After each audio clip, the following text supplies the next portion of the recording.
Good morning, everyone. I'm Tom Bracken. I'm the president of the New Jersey State Chamber of Commerce. And I want to welcome you to the fifth in a series of webinars we are co-hosting with the NJM Insurance Group. All of the webinars we've had are focusing on key issues within the small business community, which there obviously is no shortage of. Today's session will be on strategies to help companies find, hire, and retain talent, which from our analysis and discussions with many companies around the state is now emerging to be probably the biggest issue facing business, having taken over from the COVID issues and the inflationary problem that we've had. So it's a major issue that needs to be addressed, and I think our great group of panelists today will address it very effectively. But before we do that, just let me mention that you will have the opportunity to ask questions. Please do it via the chat box, and that will happen near the bottom half of the hour, and hopefully we'll get a bunch of questions in and be able to answer as many as we can before the hour is up. I would like to thank NJM Insurance Group for their continuing partnership with us over the years and with these webinars. They have been a great partner of ours, and they're a great corporate citizen in the state of New Jersey. And with that said, I will now introduce Dawn Paquette, the manager of HR at NJM Insurance Group. Dawn. Thank you, Tom. Good morning and welcome, everybody. I'm Dawn Paquette, manager in the Human Resources Department at NJM Group. First, I'd like to thank the New Jersey Chamber of Commerce for hosting today's webinar. The Chamber has been a tremendous advocate and resource for New Jersey businesses for over 100 years, and we appreciate their guidance and support. As you know, attracting and retaining talent are paramount to business success. In today's labor market, it has been a significant challenge. At NJM, we've intensified our recruitment efforts and modified our approach to stay competitive. Offering a great salary and benefits are still appealing, but they're simply not good enough. Workplace culture, employee recognition, career development, and work-life balance are now critical elements that impact decision-making of candidates. Today, we have 5 experts in the field who will provide insight on attracting quality prospects and retaining valuable employees. First, Nick Mullafite, President, Master Search Solutions. He will serve as a speaker and moderator this morning. Nick has been connecting top talent with employers since 1994. He is a past vice president of New Jersey Staffing Alliance, a leading recruitment industry trade association, where he co-chaired the Programs and Education Committee. Our second speaker this morning is Pia House-Walker, Senior Vice President and Chief Human Resources and Diversity Officer at St. Joseph Health. Pia has been a healthcare HR professional for over 25 years. She has led teams through their onboarding, employee relations, professional development, total rewards, recognition, and DE&I initiatives. Our third speaker is Chris Schubert, Manager of Talent and Retention at J. Fletcher Creamer & Son. Chris's experience includes roles in HR, recruiting, and benefits. His responsibilities are specific to full life cycle recruiting for positions at all levels. Chris has also worked in marketing, health, beauty, food, and education industries. Our fourth speaker today is Rachel Anaveski, founder and CEO of Matters of Management.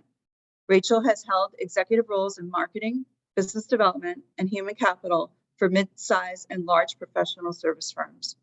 She has spent her career working alongside business owners and managing partners, carrying out the firm's mission, acquiring talent, and coaching executives. Our fifth speaker is Charlotte Williams, Director, Talent Acquisition, Human Resources Department, St. Joseph's Health Medical Center. Charlotte has a proven track record of high achievement in human resources. She has been in the healthcare space as an HR professional for over 28 years. Charlotte joined St. Joseph's Health in 2022 and is responsible for providing leadership and operational oversight to the talent acquisition team. It is my pleasure introducing this knowledgeable and experienced group of professionals, and now I'll turn it over to Nick. Good morning, everybody. Thank you for joining us today. Of course, thank you to the Chamber for putting the series together and to NJM for their sponsorship. I'll briefly introduce myself, and then I'll give an opportunity for the other panelists to briefly introduce themselves before we dive right into the program. So again, my name is Nick Mullafite. I am the president of Master Search Solutions. Next year, I'll celebrate my 30th year in the recruiting and search and placement industry here in New Jersey. My firm specializes in the New Jersey marketplace, predominantly in central and northern New Jersey. Today, as Tom had referenced and Dawn had referenced, there's quite a few reasons why finding talent is difficult for a lot of businesses, especially small businesses. And so today, I hope that the subject matter experts that we've brought together on all levels can help share some best practices and give you some tangible takeaways so that you can leave here kind of armed with a little bit more. Some of the reasons today why it might be hard to find talent, whenever we have low unemployment, if the labor market just isn't there. There's also a disparity today between employers that Tom had briefly mentioned COVID, but from a perspective of when people started to work from home, remote and hybrid, now companies are expecting people to come back into offices. Healthcare didn't have such a luxury, perhaps here in Charlotte, but in general, or construction, Chris, but in general, employers want people to come back in more and more now. And so then people want to work from home now. So there's the remote versus hybrid challenge that we're facing. And there's also a talent scarcity in certain areas. Like if you look at it, is the talent, if they have to go into an office, commutable to a workplace? Is there available talent in a particular marketplace? So these are some of the things that we'll address during the conversation today. But before we get into the program, I did want to give all of the panelists a brief minute to introduce themselves. So we'll start with Pia. Yes, so good morning, everyone. First of all, thank you for having me and allowing for me to participate on this panel this morning. As introduced, my name is Pia House-Walker. I am the Senior Vice President and Chief Human Resources and Diversity Officer here at St. Joseph. We are an organization based in Paterson, New Jersey. We have 5,500 team members. I have been a healthcare only human resources professional now for exactly 28 years. So thank you for having me, and I look forward to participating this morning. Thank you.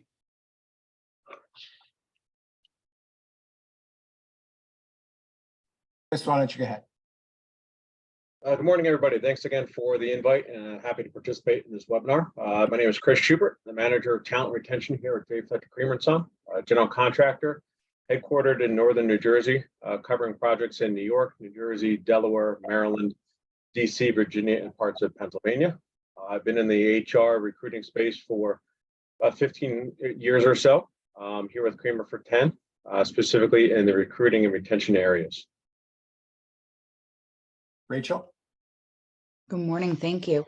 I am the CEO and founder of Matters of Management. We've been in business for about 12 years now. I have 20 years of experience on the recruiting end, and it has progressively got more interesting. I'll say it that way. Matters of Management is a fractional human resources organization. So we are business consultants on the HR side. What we see in terms of the people are that we have an aging workforce with an onset of technology and a transition of job descriptions, and some real important and necessary jobs becoming extinct because we don't have people going into those areas. So it's an interesting environment. I'm happy to be here, happy to talk about it. Thank you.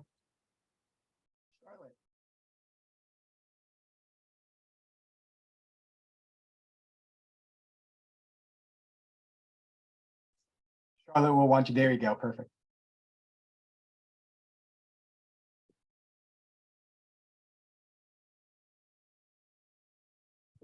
Charlotte, can you hear? Oh, I can hear now. I can hear you. I'm There you sorry. go. So I apologize for that. I'm Charlotte Williams, and I am the Director of Talent Acquisition at St. Joseph. As you mentioned, I've been here since January of 2022. I enjoy what I do. I absolutely love working in the healthcare space. I have 28 years, but 23 of those years are in the healthcare space. 5 of those years are more manufacturing, but I always have been in HR. I provide operational oversight to the talent acquisition team. And what I've seen here of late is to see individuals transition from that hybrid model or working remotely and going back to the office. So that has been a challenge with the competitors that we have. Some offer it and some don't. So I'm glad to be a part of the webinar today and look forward to chatting with those that have questions. All right, well, great. Well, thank you everybody for in advance for sharing your expertise today. Let's dive right into our discussion. So we have a couple of things that we want to go through. First of all, let's talk about like the first step in the hiring process, which is really when a employer determines that they have a hiring need. So, okay, it's been established that there's a position open regardless of the size of the company. So once that's decided and confirmed, what are the needed steps to really kick off the recruitment process? And so Pia, why don't we start with you? You know, where do we go when we first establish we need to hire someone? Absolutely. Thank you very much, Nick. So, you know, it's truly a war on talent. We all have to find, and we all know this right now. The one key thing, and it was just a lesson learned for myself, probably just about 4 weeks ago, was that what's most critical is that when you do have that open vacancy, at that point in time is truly to identify the role. And when I say identifying the role, what is the correct title that you need to have to be able to attract today's talent to your organization? Because there's so much competition. And with us being in the healthcare arena, we have competition more than ever. And so for myself, what I have identified is when that vacancy opened with that title, is that the right title to attract the individual to the organization? And that's when you really need to look at that title, number one, compared to the market. And for us being a healthcare organization, how can I ensure that I am going to attract the right person, get the right competency and the right fit? Because now title is more than anything. I give an example, and the reason why I say that is because I was just having an interview last week with a candidate for a role that is open within HR. And the first question that the individual asked me was that, can this title be changed to blah? Because for you, he was like, you know, as I have went out in the industry to interview, this is what I have found the title to be. And that was a great question because it prompted me to say, I really need to think about this. And thinking about this, with that title, then I had to go back to the drawing board to ensure that with the title, I had the appropriate essential functions of the job, meaning the job description was laid out correctly. And then number two, does the title match the salary to the industry for me to be able to pay a competitive salary to attract the right title to this role as well? So in today's workforce, as we think about it, and for us, we have 5 different generations in the workplace. And we are a highly populated millennial workforce, and that's very important to them because they want to be able to build on their title, their background, to be able to be attractive in today's market. And so I found that very important because I had to go back and do everything all over again to be able to get the right candidate for the role. For them to be able to build upon their resume too as well. And I think once you look at those key things, I think everything else will fall into place, such as, you know, with the title being attractive, then looking at the salary and then the essential functions of the job to be able to get those individuals into the role. Very much, Pia. Was there anything anybody on the panel would like to expand on that? Yeah, sorry about that, hijacking this conversation. Well, I agree with you, Pia, on the title. I have to say that when I'm looking at small businesses and when I say small business, I'm talking in terms of the number of people, not revenue. Family-owned businesses, oftentimes when we're replacing someone or creating a new job, we're taking job content from someone who wears 15 hats. And now we need to really think about what a new person or a new role has in it to develop the job description. I see lots of organizations without job descriptions. We can even start there. But when I'm talking to someone and I say, well, what would you like this person to do? It's like, well, what Joe did. Well, it's not Joe's job. We're not replacing Joe. What job do you need? And I think that that's where the focus really needs to be, is like, our needs are changing. What is the content of the job? When I recruit, I actually recruit not for title, I recruit for content. So you can call people anything you want in any different organization. And there's lots of different names we call people, as you know, but it's really, for me, at least, about the content, and that we're getting the new person to be exactly what the changing company is going to be, and not what it always has been. I definitely agree with both Pia and Rachel, but when you're looking at a new position, you want to also work as a business partner and work with that leader to determine what do you actually need, because job descriptions can be so generic in nature. And so, to your point, if you had someone there 15 years, then what has evolved since then? Then let's look at revisiting the job description and looking at what do you actually need in that department, and go back to the team and say, this is what I really need, not the generic posting, but maybe I need to look at more of the essential functions of the role to determine if I need to modify or edit that job description to be in alignment with what the vision and the mission of the department, overarching goals of the organization. So Charlotte, that's a perfect segue actually into the next question. And we could start with Chris. Chris, I'm looking at, since Charlotte had mentioned it, what components do companies have to have or would need to be present in a good job description? And along those lines, is there any advice that you could provide to our participants that could help them stand out when they're crafting a job description? This is before, we're not talking about posting a job yet. We're simply talking about when they're putting a job description together, what are the key elements that need to be there, Chris? I think some of it was just mentioned. It's kind of understanding, is it the person we're replacing or is it the job we're replacing? So there's a lot of Q&A that should be happening with the department managers, the hiring managers, to see what is needed. You have your nice to haves, your criticals, your certifications, your trainings, your softwares. There's a whole list of things really to go through to kind of make sure that you're capturing the right tasks. There's also that catch-all, kind of a lot of job descriptions will have all necessary functions deemed necessary by management, which is kind of that catch-all that Rachel mentioned, maybe when Joe's being replaced. There's other things that Joe took on over the years that may fall in that bucket. Do you have travel requirement? Is there a physical element to it? What is the work conditions? Is it indoor? Is it outdoor? ADA compliances, accommodations.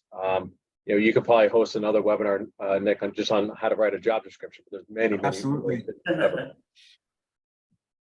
Pia, did you want to add anything to that?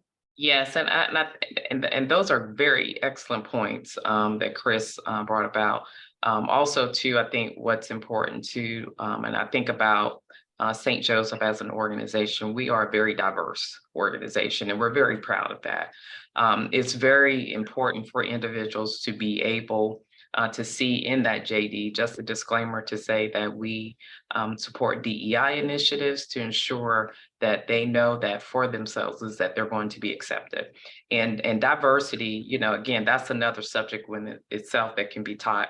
But on that JD, it's so important that they will be accepted, based upon their race, their color, religion, anything that is, as we say, the differences of the workforce of today.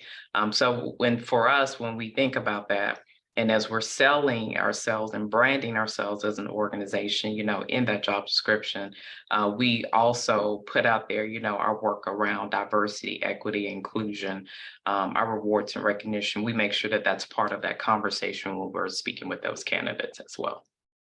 And it does bring up, Rachel, before I segue and give you the floor, it does bring up the fact that, sometimes companies are always looking to hire kind of people or hiring managers that are like them and not really explore what diversity hires can do for an organization, how they can help build an organization.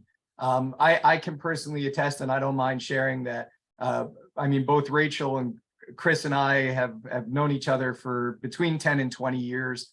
Both have been clients of mine, and all of us value DEI. You can see it in all of our own particular postings, Kramer is very upfront with it in regards to their website and what they've got there as well. So Rachel, when we're crafting that job description, what have we missed so far? So I'm about a quarter of the way through a doctoral program in organizational leadership, and something that keeps coming up are critical skills and emergency skills, which I find is really interesting. I spend a lot of time in the C-suite when I'm doing recruiting. And one of the things that we don't find in job descriptions are like how they led through crisis. And I think that it's so important when we're bringing in new leaders to our organizations for that job description to kind of evaluate or discuss the skills that the organization is looking for that leader to have in those situations. So I know that that's just a small piece of it. I mean, outside of like, for me, it's all like the behavioral stuff, right? So I want to make sure that behavioral, we're matching with the culture of the organization. But on a leadership level, a true leadership level, understanding how that organization really wants that leader to lead through some significant times. I would love to see that on job descriptions. Great, awesome. And then Charlotte, anything you'd like to add?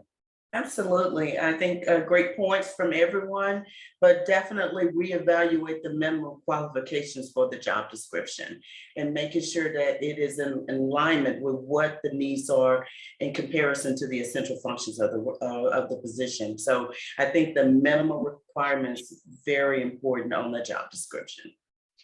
On the job description, before we move into our next question, I'll also say, you know, make sure that the compensation is agreed upon and aligned. I mean, I know we kind of brought it up, but very recently I had a client of mine where I was speaking with the CFO, and the CFO told me that the position would pay $80,000. And then I was talking to the VP of operations, and the VP said they'd go up to 120. Obviously, there's a huge disparity there in between the caliber of candidate that we'll be able to identify for those roles. So we want to make sure even that the internal hiring team is aligned regarding compensation. And that also just makes me mention, if you're bringing people into your organization to interview, make sure you have the interview panel kind of set up already so that the person doesn't come in and then you like them and then you get back to them and you say, well, next week I'd like you to come in and meet another person. And then next week, another person. And now 4 weeks later, we've met 4 people. Well, maybe we could have done that within a week or two, sped up the process, made it a better process for the people who are applying, and make it easier on the hiring managers. So with that being said, let's move into the next question. In most cases, the first knee-jerk reaction that people have when there's a position open is to say, okay, I'm going to post the job online. I'm going to go ahead and put my word out there and see what we get back. So is there any advice that we can share with the participants about posting positions online? Is there a posting strategy that they should have? You know, where should we go with this? And Charlotte, why don't you kick us off on this one? Being the guru of talent acquisition, what do we, when we're going to post, what do we do? The one thing that we do, and I've seen it across each industry I've worked for, is having posting requirements as part of your policy. And we do have a 5-day calendar posting requirement to ensure that everyone, whether they're internal or external, are given equal opportunity to apply for positions that have been posted. And then we also ensure that we've in compliance with EEOC, OFCCP, Internet Application Rules, all of that. So I think having in your policy that you will adhere to, whether it's 5 or 7 days, depending on the organization, but make sure that you follow that, and that also executive leadership supported as well. Great, thank you very much. Rachel, posting jobs online, what do we need to know? So a couple things. I mean, I've got clients anywhere from, you know, manufacturing in a warehouse to professional services, right? So, you know, CPAs working remotely. And so it's very different on different ends.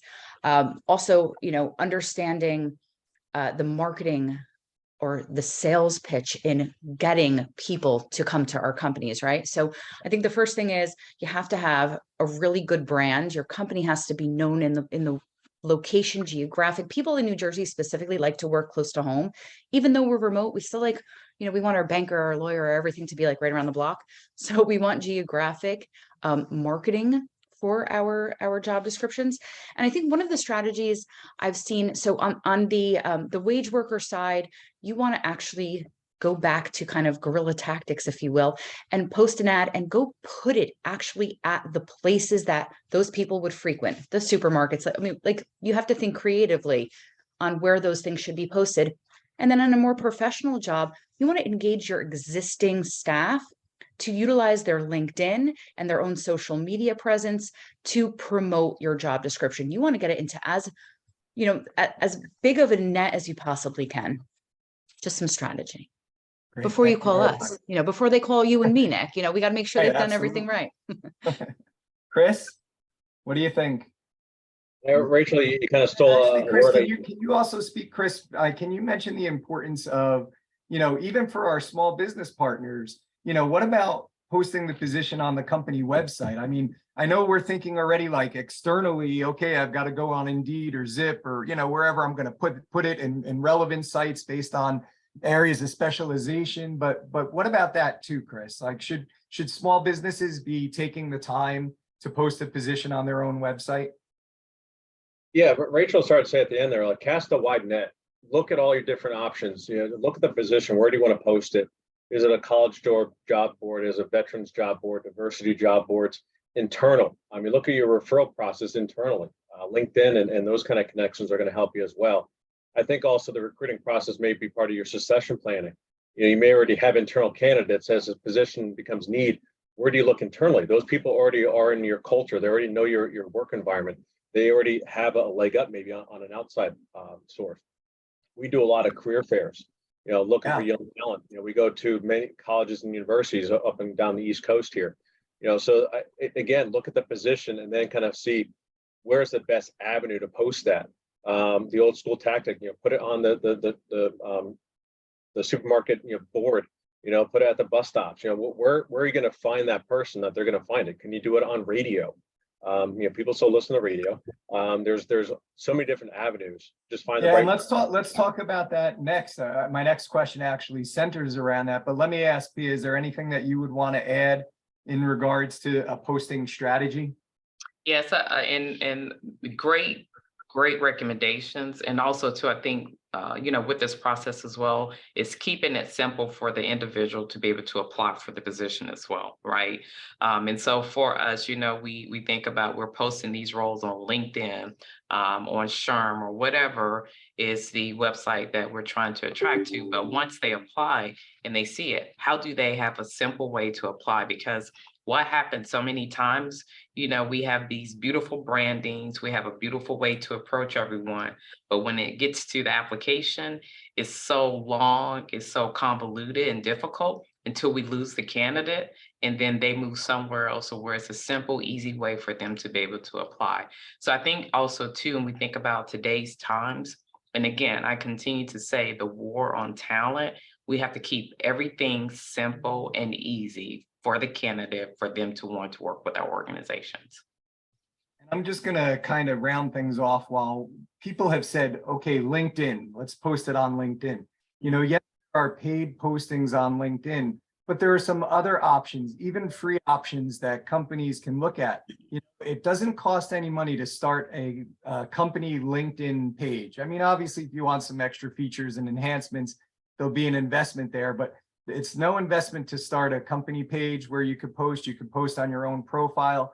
But my recommendation as well is to look into relevant groups on LinkedIn. So just as an example, if I specialized in placing accountants in New Jersey, I would want to see, and Rachel, you would know better, but does the CPA Society of New Jersey allow me to post positions? Are there executives that I could connect with at the CPA Association? I know you know them. I'm just saying like that, that I can network with to try and do that. And even though we're talking about posting, again, you can post in LinkedIn groups that are relevant to the position you're recruiting for. If I'm looking for a DE&I practitioner, I'm in a few DE&I groups that I specifically post in to try and attract that talent. I'm sure it's the same with construction, Chris. I'm sure it's the same with nurses or physical therapists, even physicians, within the healthcare arena. So look at LinkedIn groups as a place to post your openings as well. So let's kind of segue into what Chris discussed and started to discuss. So posting is that first knee-jerk reaction, but what else can I do to find people? I can't post and wait and hope that the right person's going to see it at the right time and respond. So what else can I do? Charlotte, tell me. Sure. One of the things that we do, and you're right, we cannot post and pray and think they're going to come to our site, right? So what we do is we leverage all of our resources for every professional niche site, every job board, and what we utilize is our advertising agency to assist us with that. We immediately, once the position is posted, we work very closely with LinkedIn and Indeed, and they scrape our site 4 times a day. And so we're automatically getting our site scraped. But we also post positions based on whether it's registered nurses or if it's respiratory therapists, hard to fill position. We also sponsor those jobs as well. So I look at anywhere from snag a job to posting professional sites for nursing through professional organizations. So you leverage every place that you can. In addition to that, all of my recruiters have LinkedIn recruiter seats. So they have access to every member in LinkedIn. And we also use our personal LinkedIn accounts so that we're constantly advertising the organization. It's all about employer branding. People may not know St. Joseph, but if you, meaning the recruiters, are constantly posting positions outside of the careers page, then you want to drive people to your website to apply. Chris, what does Kramer do differently to attract talent outside of posting? Well, I don't know if you're going to the next question here regarding internships. We have a pretty solid internship program. I'm quite proud of it as well. I think it's if companies can afford it, it typically is a lower cost investment, but you get young talent and there's a vetting process from the employer side. The candidates are vetting the company if this is the right fit for them too when they go to graduate in maybe a year or two. You've already kind of got that culture environment, that training process. When they graduate or prior to the graduation, maybe you're extending full-time offers to them. So when they graduate in May, they're starting June 1st, their training is already out of the way. They're hitting the ground running right for day one. Here at Kramer, it's been a tremendous program for us. We've incorporated it into other departments in here. So we have other young talent constantly percolating through the office, incorporating co-ops into the process. Percolating, yes. I'm drinking my coffee at the same time, so I'm percolating. So it's constant. Like once you start evolving this internship program, it becomes a monster of its own. But because you're going to have people coming and going throughout the year, so it's really going to take someone to manage it year round. But I think it's a great program to constantly have great talent coming through your doors. Yeah, what else can we do? No more postings. What else can I do to attract talent to my organization? Absolutely. So it's about building relationships with local colleges too, as well. That's key. We have found that, for us, that's been very successful because as we think about healthcare, we have so many different umbrellas under healthcare, right? We have nurses, we have PCAs, we have med techs. And so for us, it's going out to the local colleges, continuing to sell St. Joseph, to tell them, St. Joseph is just more than nursing. And so here are other careers and other professions that you can have in healthcare too as well. As we continue to go out and build those relationships and brand ourselves with the local colleges, then it's building that pipeline, right, to do different career events, continue to tell them about St. Joseph, about our benefits, our recognition, rewards recognition, and then our Young Careers program too as well. And so that's something that we've been very excited about. It's attracting individuals into the organization that are aspiring to be future leaders, to tell them about, hey, this is what you can do to be me one day. And so it's about getting out there, it's networking, and we have found building those relationships with the colleges, which is low cost for us, right? It doesn't cost us anything, but we have to get out there ahead of time to be able to build that relationship so that once those individuals do graduate, they can do on-the-spot offers and get them onboarded here with the organization, because we have to move very quickly because we have our other competitors that are probably thinking 10 times ahead of us. And so we're making sure that we stay in front of those individuals and those new graduates. And Rachel, right before I give the floor to you, Pia, one thing that you said about building the relationships, I know we're saving questions and answers till the end. Maureen, I saw the question in regards to mentioning CPA LinkedIn groups for higher up financial positions. What groups could you use to post for junior staff accountants?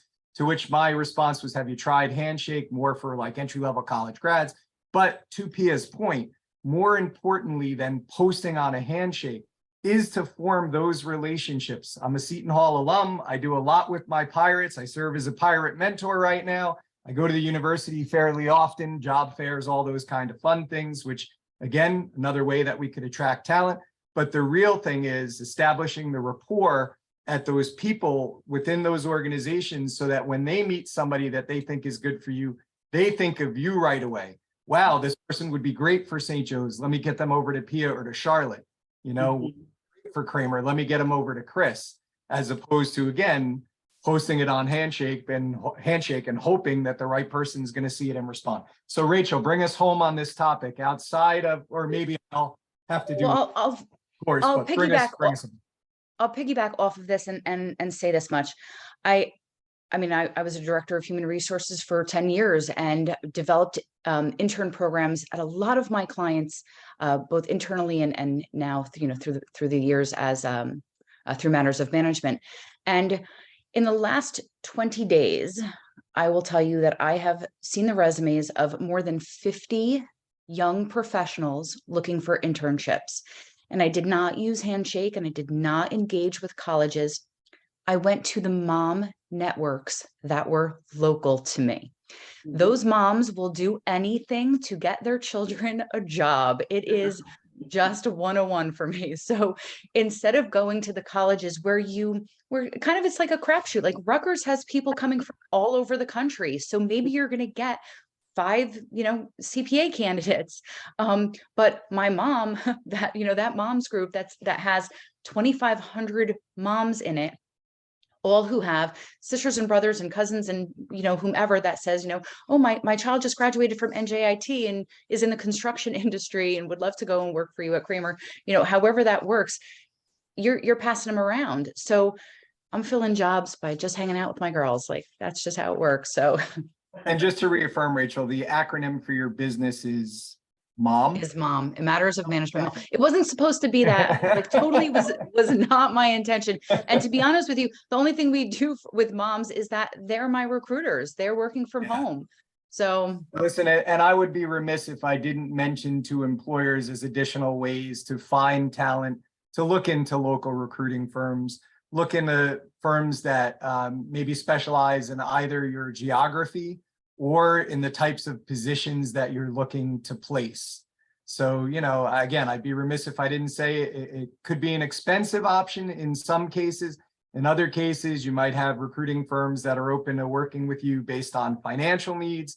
And also, I personally myself do not offer contract or temp to hire services, but temp to hire may be a great way to cost effectively bring in a new employee if you're testing the need for a new position. If you don't want to make a large financial commitment upfront in the fees that recruiters charge, where you could kind of spread that out over time, and you could evaluate that employee's performance in a real-time work environment without making an employment commitment. So there's a lot of benefits to either direct hire recruitment or contract staffing. I'm going to get off of that horse, back onto the moderating horse, moving on to the next question. So now that we have candidates in the pipeline, hypothetically, we've done our due diligence. We found out that we need to hire somebody. We've identified what we're looking for in the person. We've posted it online. We've networked outside. So what are the key criteria now that I need to look for in my next hire? And I know that could be so different based on all the different positions that are out there. I'm just looking for one thing from each of you that tells me, what do you look for when you're looking for somebody? So why don't we start with Pia? So for us, being a healthcare organization, we're the safety net for Patterson. One key thing that we look for is fit to culture, right? We are an organization sponsored by the Sisters of Charity, Catholic healthcare organization, and individuals truly have to fit to our culture, to our mission, our vision, and our values. And that comes out in an interview. Because for myself, my main question that I always ask, right? And I always say that, hey, it's probably an old school question, but why do you want to work here?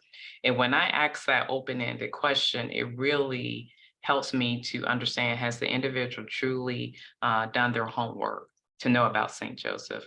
Do they really know how we service? Because number one, we're healthcare, we're a service organization.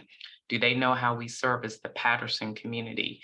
Because number one, if they do not fit to culture, then it's a moot point. And then once I do fit to culture, then it's the competency piece that I look for. Because I mean, we're an organization of love. And I tell people that all the time. That's so important because I can feel it through the interview. I can feel it when they come in. I can feel the excitement. And excitement is very important for me because I think about myself and just supporting healthcare, HR, my entire career is that I think about when we bring on a nurse, right? That nurse could give bedside care to any of our families, and then this person could give bedside care to one of my family members. I want to make sure that that's a nurse that truly cares about our patients. And it's for all of our employees. And because we truly hire to fit for the organization, is that when you walk through the halls of St. Joseph, you can feel it. Because we are a family culture and we let individuals know. So that's so important for us as we go through that interview process. Fit to Chris, hire. is there, oh, I'm sorry, Pia. No, you're fine. Is there anything else that you'd want to add? What do you look for in someone? Now that we have candidates in the pipeline, how do you evaluate talent?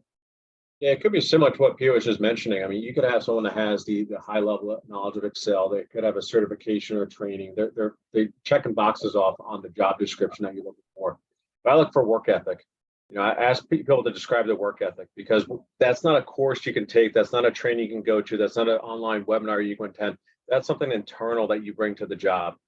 Is it through family? Is it through culture? Is it through experiences? That's going to give you that drive, ambition, desire to excel at that position, and then maybe excel more so within the company. So you're not just hiring someone for that position. You may be hiring someone that's going to be down the road with your company for many decades even. Rachel?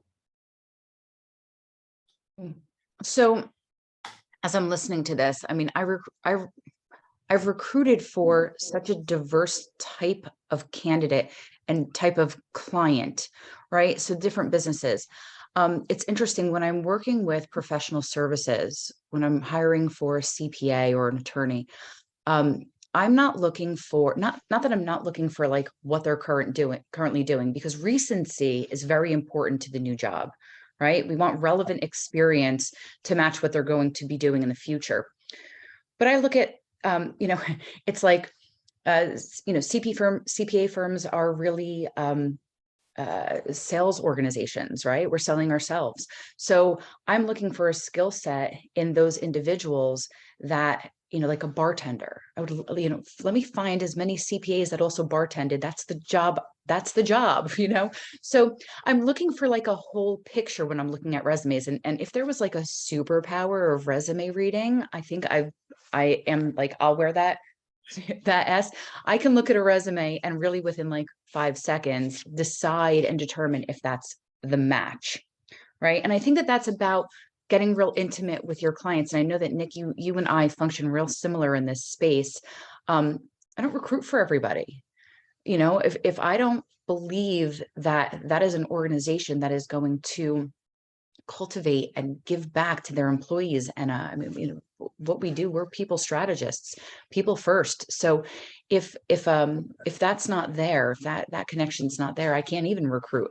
But in looking Right. for the right candidate, I'm less about how many jobs they had, because sometimes there's a story with how many jobs they had. Maybe I need them to have 7 jobs because the new job that I'm recruiting for requires all of these skills that they've acquired over 7 times. So it's just a little bit of a different lens. As long as there's a that good we put on. story to tell, right? As long as there's a Yeah. good story behind the movement. Now, I 1000%. interest of time, we're going to have to wrap up, and we definitely didn't get through all that we wanted to discuss. And I'm going to start with Charlotte on this next one. So obviously the topic was recruitment and retention. The things that we didn't kind of get to touch on, its own topic could have been some interviewing questions that you typically ask. So maybe we can get to that at a future webinar. Also, onboarding. We all know that onboarding is very important to continue the continuity of the employee experience, to get people trained and everything. But the part 1 was recruitment, part 2 is supposed to be retention. And based on our time, let's kind of close with retention. So it's really, once we found the right person and they're on board, how do we keep them in today's marketplace? There's a lot of driving factors that could get people to leave. Is it closer to the house? Is it more money? Is it location? Is it work culture? Is it work-life balance? So why don't we just run through, everybody just give me some information about probably my weakest area and everything is retention. So Charlotte, how do we keep people? Well, it's a great point. I think it's a combination of things. I think you have to make sure that you're working closely with your talent management team, and that you're working closely with the hiring managers, so that we are working with the individuals to ensure that they have a great onboarding experience, a great candidate experience. This is all about a journey for them. And we want to make sure that we're doing everything that we can to ensure that they are retained at the organization, whether that's at the beginning of the stage. And it also happens during the interview process as well, because when you're talking to them, whether it's utilizing a virtual platform, which we host a lot of those, especially during COVID, we do a lot of that, or if it's on site, you get that opportunity to sell the organization. Tell them a little bit about the organization so that they will understand where they're going and what area that they're looking at. Awesome. Thank you. Rachel, how do I keep people?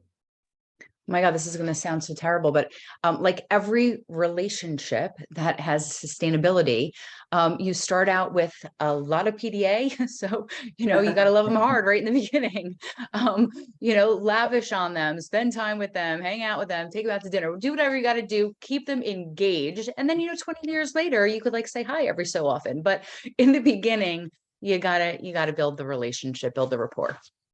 That's tried and true. Chris, what does Creamer do in today's marketplace to make sure people are staying with them? I think it's been said, but it's recognition. It's appreciating the employee. It could be a small thank you note that's left on their desk. It could be a shout out in the company newsletter. If you're having a company-wide meeting, acknowledge achievements that a department did or a group of individuals did, projects. We talked about the sale process. We got them into the company. How are we going to keep them? What's going to keep them trained, keep them motivated, keep them looking for the next position? So the small thank you, it's cheap, inexpensive, but it means a lot. You can also go into bigger programs that have a cost, but recognize people for birthdays, years of service. Yeah. The list goes on and on and on.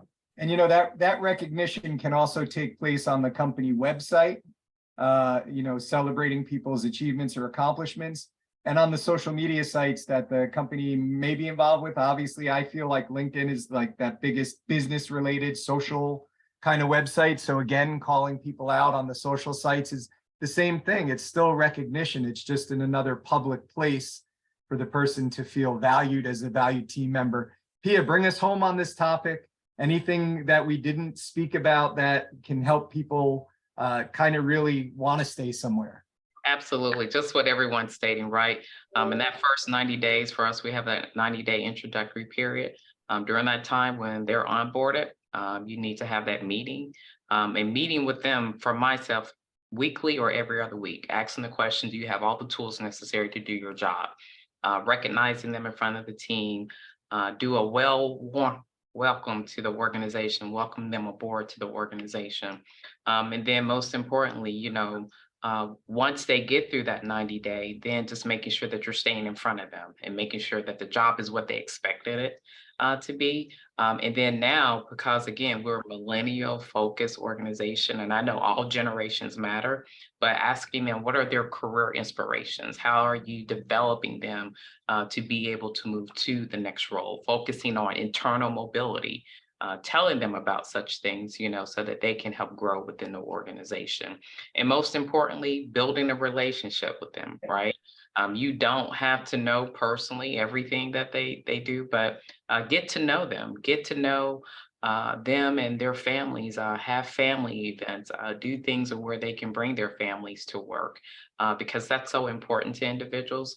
And it's a simple thing too. And I tell people all the time, just showing empathy and sympathy in today's workforce. And then most importantly, I tell people this too, what is things that you're focusing on for wellness, making sure that employees, when they come to work, that they're equipped to give them best selves, and what are things that you're doing for them to focus on taking care of themselves and having a true work-life balance. Yeah, so like Rachel said, I have to love them hard. But, and then P, let me just ask this, like kind of dovetailing to this final question, and we could open the floor for questions.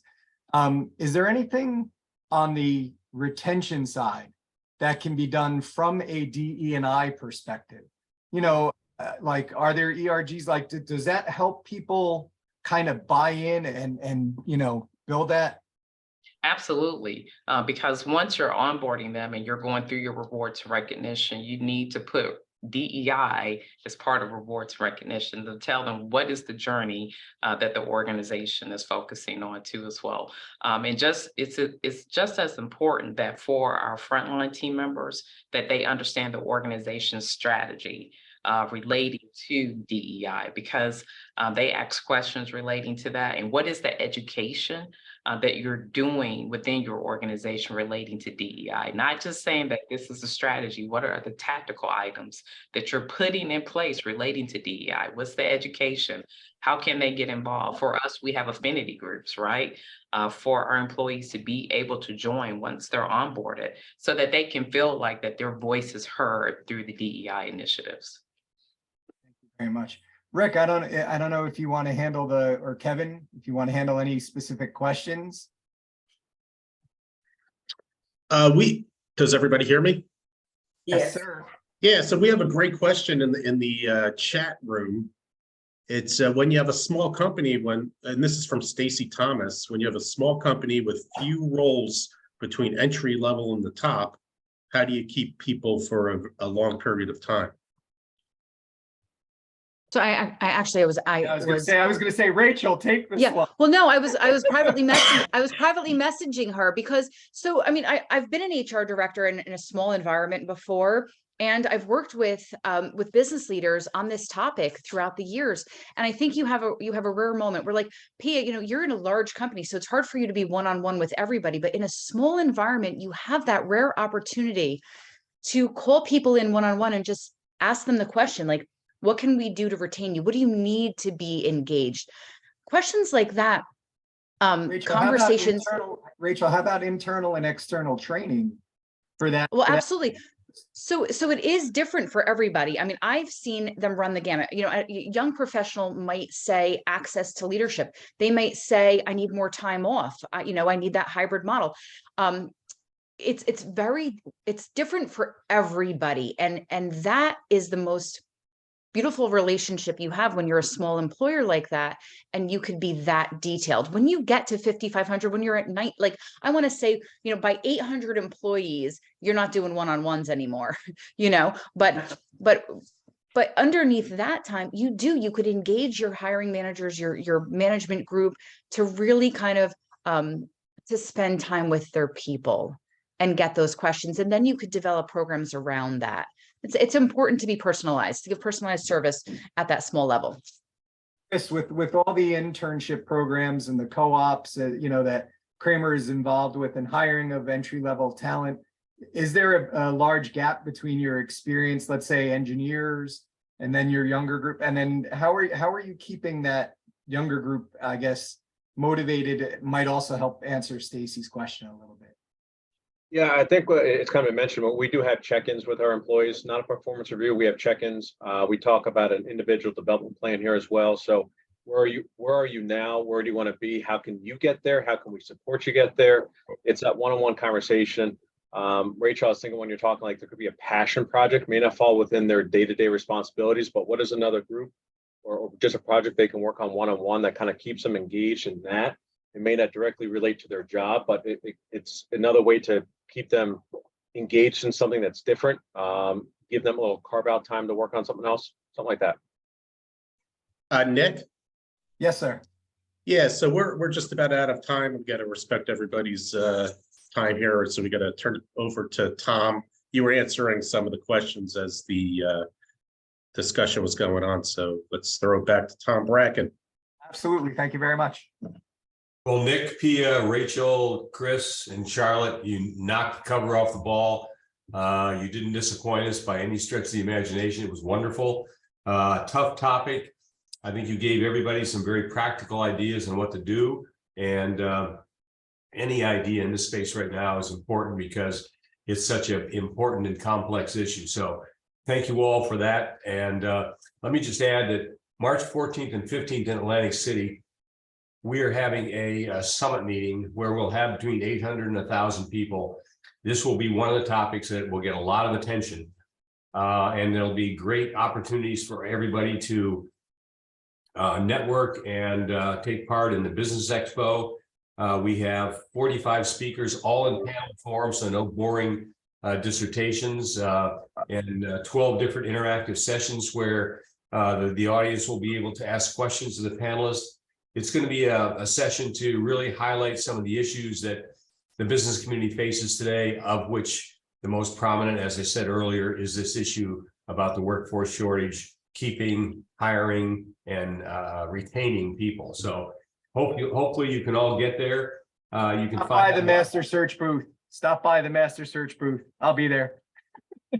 Go through our website, njachamber.com. You can register there. Again, it's going to be a great event. We encourage everybody to come. I want to again thank the NJM Insurance Group. They've been a great partner of ours on all these webinars.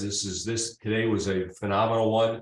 So thank you, NJM Insurance, and thank you for everybody who is participating. And we wish you a great day. Thank you. Thank you. you. Be well, everyone. Bye-bye.